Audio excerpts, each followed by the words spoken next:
നമസ്കാരം. അർജുൻ ആൻഡ് അസോസിയേറ്റ്സിൻ്റെ വാസ്തുവനം എന്നുള്ള ഈ പ്രോഗ്രാമിലേക്ക് ഏവർക്കും സ്വാഗതം.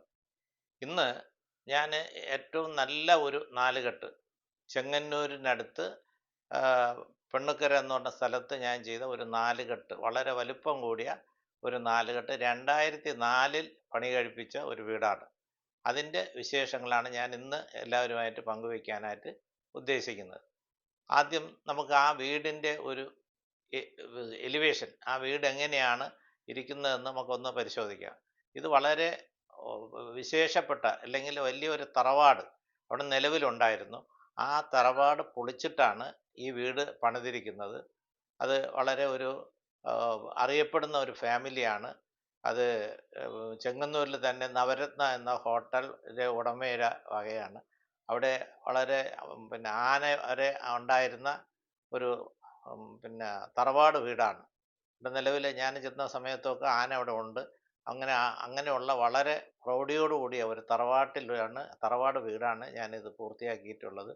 ഇത് ഞാൻ 2 എപ്പിസോഡായിട്ടാണ്, 2 ദിവസമായിട്ടാണ് ഞാനിത് നിങ്ങളിൽ എത്തിക്കാൻ ശ്രമിക്കുന്നത്. കാരണം അതിനകത്ത് കുറച്ച് കാര്യങ്ങൾ വളരെ വിശദമായിട്ട് കാണാൻ എല്ലാവർക്കും അറിയാനും വേണ്ടിയുള്ളത് അതിനകത്തുള്ളത് കൊണ്ട് രണ്ടായിട്ടാണ് ഞാൻ ഇത് അവതരിപ്പിക്കുന്നത്. ഈ വീടിൻ്റെ ഒരു പ്രത്യേകത എന്ന് പറയുമ്പോൾ പൂർണ്ണമായിട്ടും കേരളീയ വാസ്തുവിദ്യയെ ബേസ് ചെയ്തുകൊണ്ട് അതിൻ്റെ എല്ലാം എല്ലാം തന്നെ എന്ന് പറഞ്ഞാൽ അതിൻ്റെ വീടിൻ്റെ കണക്കുകളും വീടിൻ്റെ ഓരോ മുറികളുടെ കണക്കും അതിൻ്റെ സ്ഥാനവും വീട് എല്ലാം തന്നെ വാസ്തുവിദ്യയെ അടിസ്ഥാനമാക്കി ഞാൻ ചെയ്ത ഒരു നല്ല ഒരു വീട്. എനിക്ക് വളരെയധികം സന്തോഷവും ആത്മസംതൃപ്തിയും കിട്ടിയിട്ടുള്ള വീടാണ്.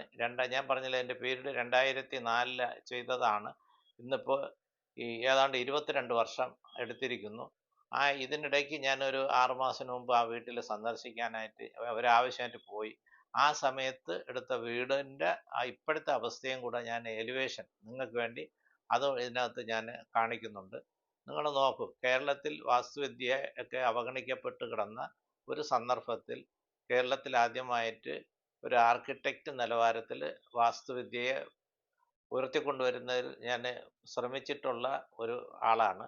അപ്പോൾ അതിൻ്റെയൊക്കെ ഇതാണ് ഞാൻ ഈ ഇത്രയും വർഷമായിട്ട് ചെയ്ത വീടുകൾ. ഇപ്പോഴും അതിൻ്റെ ഭംഗിയും ഐശ്വര്യവും ചൈതന്യവും ഒക്കെ ആ വീട്ടിൽ താമസിക്കുന്നവരുടെ അനുഭവത്തിൻ്റെ അടിസ്ഥാനത്തിലാണ് എനിക്ക് ഈ വീടിനെ പറ്റി നിങ്ങളോട് കൂടുതൽ പറയാനുള്ളത്.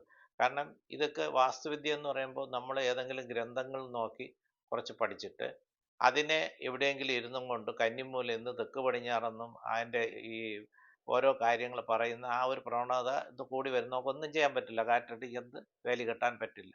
പക്ഷേ എൻ്റെ ഒരു അനുഭവം ഞാൻ പറയാം. എനിക്കിതിങ്ങനെ ഒരു നിയോഗമായിട്ട് ഈ വാസ്തുവിദ്യ വരികയും അതിൽ ഞാൻ ഇറങ്ങി പ്രവർത്തിച്ച് 1990 തുടങ്ങി ഇന്നിപ്പോൾ 2026 വരെ ആയപ്പോഴും ഞാൻ അത് പൂർണ്ണമായിട്ടും എൻ്റെ കൈകൊണ്ട് വരയ്ക്കുന്ന ഒരു പ്ലാന് വാസ്തുവിദ്യ അടിസ്ഥാനപ്പെടുത്തി തന്നെയാണ്. അതിൽ താമസിക്കുന്ന ആൾക്കാരുടെ അനുഭവം കൂടി ഞാൻ വിലയിരുത്തുന്നുണ്ട്. ഒരു റിസർച്ച് മൈൻഡ് പോലെ ഈ ഓരോ വീടുകളും കഴിഞ്ഞ് ഇത്രയും വർഷമായിട്ടും അതിൽ അവരുടെ ക്ഷേമ ഐശ്വര്യങ്ങൾ എങ്ങനെയാണ്, ഓരോ കുടുംബവും കുട്ടികളും ഏത് നിലവാരത്തിലെത്തി, അതിൻ്റെ അനുഭവങ്ങൾ എന്താണെന്നുള്ളത് നമുക്ക് ഇത് കാണുമ്പോൾ തന്നെ ഞാനിത് ഇങ്ങനെ ഒരു പ്രോഗ്രാം ചെയ്യുമ്പോൾ തന്നെ അതൊക്കെ ഓർത്തു പോവുകയാണ്. ഇതൊക്കെ ഞാൻ ഉള്ള സമയം കൊണ്ട് അത് കാണിക്കാനായിട്ട് ശ്രമിക്കാം. ഇനി ഇതിൻ്റെ ഒരു പ്രത്യേകത എന്ന് പറഞ്ഞാൽ അതിൻ്റെ ഫ്രണ്ട് എലിവേഷൻ നോക്കിയാൽ മനസ്സിലാവും. കേരളത്തിൽ നമുക്ക് പഴയ തറവാടുകൾ, വലിയ തറവാടുകൾ പണ്ട് കാലത്ത് ഒരുപാടുണ്ടായിരുന്നു. അത് കുറേയൊക്കെ ഇപ്പോഴും ഉണ്ട്, കുറേയൊക്കെ അതെല്ലാം പൊളിച്ച് മാറ്റപ്പെട്ടു. അതില്ലെങ്കിൽ പൊളിച്ച് മാറ്റി വേറൊരു സ്ഥലത്തേക്ക് അത് ചെയ്ത് രണ്ടാമത് പൂർത്തിയാക്കിയിട്ടുണ്ട് ഒക്കെ തന്നെ. പക്ഷെ ഞാനിത് ആ വാസ്തുവിദ്യ തുടങ്ങിയ കാലത്തുള്ള ഒരു വീട്. അപ്പോൾ എൻ്റെ കയ്യിൽ അങ്ങനെ ഒരു തറവാട് വീട്, അവിടെ നിലവിലൊരു തറവാട് വീടുണ്ടായിരുന്നു. അതിലൊരു 10-15 റൂമും ഒക്കെ ഉണ്ടായിരുന്ന ഒരു നാലുകെട്ട് തറവാട് വീട് തന്നെയാണ്. അതിൻ്റെ ഒരു പോർഷൻ അന്ന് അവർ എൻ്റെ അറയും നിരയായിട്ട് ചെയ്തിട്ട് നെല്ലറ ആയിട്ട് എന്ന് വെച്ചാൽ ഒരു വലിയ ഫാമിലിയുടെ വീടാണ്. ആ നെല്ലറയായിട്ട് ഉപയോഗിച്ചത് ഞാൻ ഇന്നിപ്പോൾ അതിനെ പൂജാ മുറിയാക്കിയിട്ട് അത് മാത്രം ഞാൻ പൊളിക്കാതെ ഡിമോളിഷ് ചെയ്യാതെ ഞാൻ അത് നിലനിർത്തിക്കൊണ്ടാണ് ഈ കൺസ്ട്രക്ഷൻ പൂർത്തിയാക്കിയിട്ടുള്ളത്. ഇനി ഇതിൻ്റെ അത്യാവശ്യ അളവുകൾ ഞാൻ പറയാം. ഇതിൻ്റെ ഏകദേശം അളവെന്ന് ഗ്രൗണ്ട് ഫ്ലോറിൻ്റെ ഏരിയ ആണെങ്കിൽ ഗ്രൗണ്ട് ഫ്ലോർ 4242 സ്ക്വയർ ഫീറ്റും ഫസ്റ്റ് ഫ്ലോറിൽ ഒരു ടവറും ഒരു സ്റ്റെയർ കേസോട് കൂടിയ ഒരു ടവറും മാത്രമേ ഉള്ളൂ. ഒറ്റ നില വീടാണ്. അത് 574 സ്ക്വയർ ഫീറ്റ് ഉണ്ട്. അങ്ങനെ ടോട്ടൽ 4816 സ്ക്വയർ ഫീറ്റോട് കൂടിയ ഒരു നിലയിൽ അതിമനോഹരമാക്കി പൂർത്തിയാക്കിയ ഒരു വീടാണ്. ഇതിൻ്റെ ചുറ്റളവെന്ന് പറയുന്നത് 17 കോൽ 16 അങ്കുലം എന്നുള്ള ഒരു ചുറ്റളവാണ്. അതും ഏറ്റവും നല്ല ദർശനം വീട് പടിഞ്ഞാറും കിഴക്ക് ദർശനമാണ്. അതിനനുസരിച്ചിട്ടാണ് അതിൻ്റെ കണക്കുകൾ കൊടുത്തിരിക്കുന്നത്. 117 കോൽ 16 അങ്കുലം എന്നുള്ള ഉത്തമമായ ഒരു കണക്കാണ്.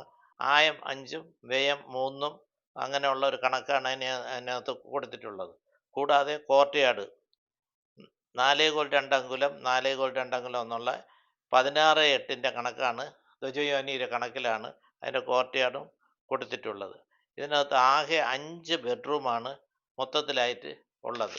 പിന്നെ വിശാലമായിട്ടുള്ള ഒരു ഡ്രോയിങ് ഹാള്, ഡൈനിങ്, കിച്ചൺ, അതോടൊപ്പം തന്നെ ഞാൻ നേരത്തെ സൂചിപ്പിച്ചതല്ലോ ഒരു പൂജാമുറി. ആ പൂജാമുറി വളരെ നല്ല രീതിയിൽ അതിനെ വൃത്തിയാക്കി പോളിഷ് ചെയ്ത് എടുത്തിട്ടുണ്ട്. ഇങ്ങനെയുള്ള ഒരു വീടാണ് ഇത്. ഇതിൻ്റെ പ്രത്യേകത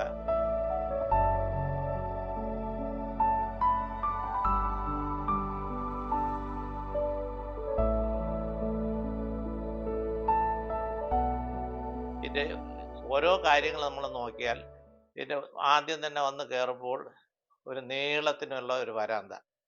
ആ വരാന്തയിൽ പില്ലേഴ്സ് വളരെ ഭംഗിയായിട്ടുള്ള ഇന്ന് കോൺക്രീറ്റ് കൊണ്ടുള്ള പില്ലേഴ്സിനെ ഡിസൈൻ വർക്ക് ചെയ്ത് കോർണീസ് വർക്ക് ചെയ്ത് അത് ഭംഗി വരുത്തിയിട്ടുണ്ട്.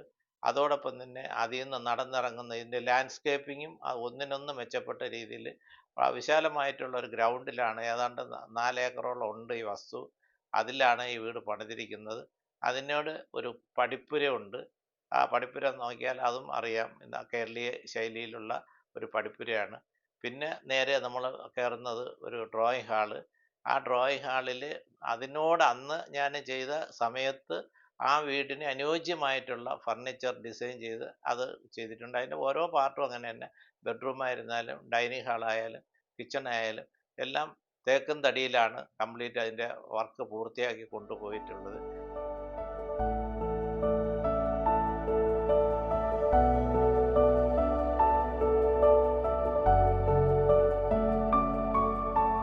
ഇതിൻ്റെ ഓരോ പാർട്ടും നമ്മൾ വിശദമായിട്ട് പരിശോധിക്കുകയാണെങ്കിൽ അത് നമുക്ക് അതിൻ്റെ ഒരു നിർമ്മാണത്തിൻ്റെ വൈദഗ്ധ്യം എത്രമാത്രം ഞാൻ വാസ്തുവിദ്യയെ സ്നേഹിച്ചിരുന്നുവോ അതുപോലെ തന്നെ ആ നിർമ്മാണത്തിലും ആ സൂക്ഷ്മത ഞാൻ പുലർത്തിയെന്നുള്ളതിന് ഒരു ഉദാഹരണം കൂടിയാണ് ഈ വീട്.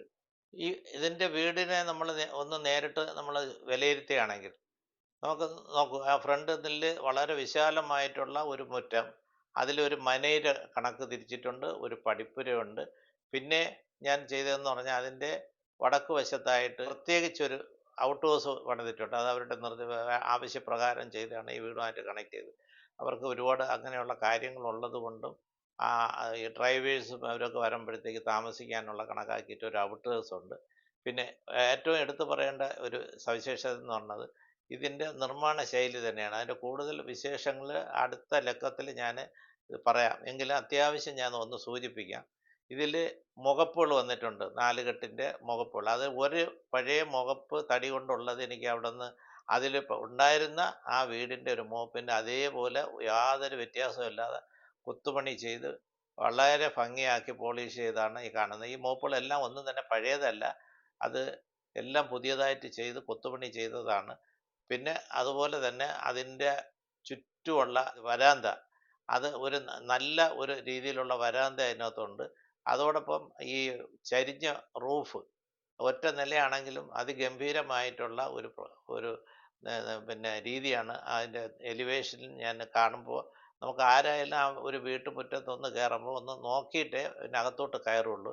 അതിൻ്റെ കൂടുതൽ വിശേഷങ്ങൾ ഞാൻ അടുത്ത എപ്പിസോഡിൽ നിങ്ങളോട് പങ്കുവയ്ക്കുന്നതായിരിക്കും. നന്ദി, നമസ്കാരം.